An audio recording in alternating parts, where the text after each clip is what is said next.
बोला बोला बाबा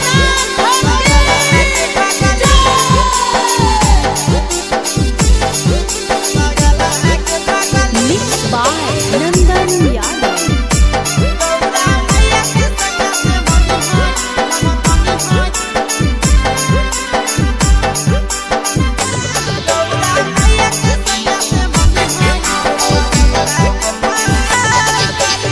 जलावा चढ़ावे जई हो, जलावा चढ़ावे जई हो, शिवलावा के पगली गहुरा मैया के सैया से मंगी होई है पगलावा के पगली गहुरा मैया के सैया से मंगी होई है पगलावा के पगली।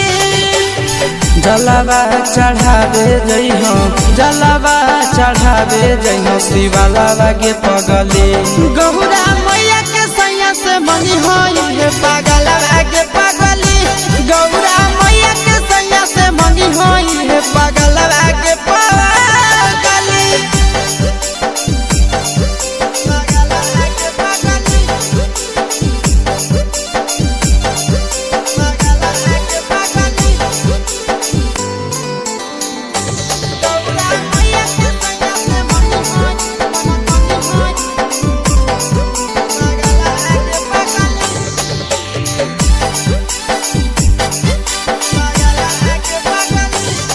सावनों में कदी है भोले बाबा के ढायानावा सतो जन्म हमरे के मनी है सजनावा।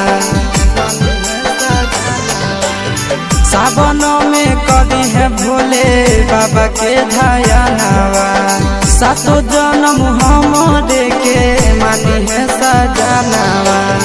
पूजी हो चरनिया, पूजी हो चरनिया, माता वाला के पगली गहुरा मैया के सैया से मंगी है पगला आगे पगली गहुरा मैया के सैया से मंगी है पगला आगे पगली।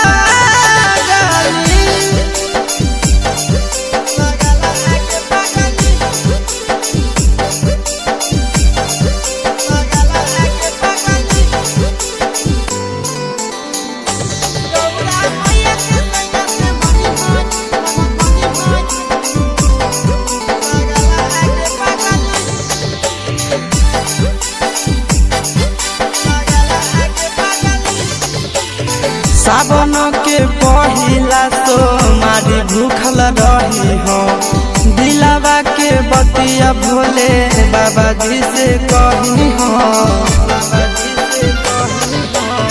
सावन के पहिला तो मारी भूखल रही हो, दिलावा के बतिया भोले बाबा जी से कही हो। बतिया चिंटू यश के बतिया तू रखी हो, खाया लावा के पगली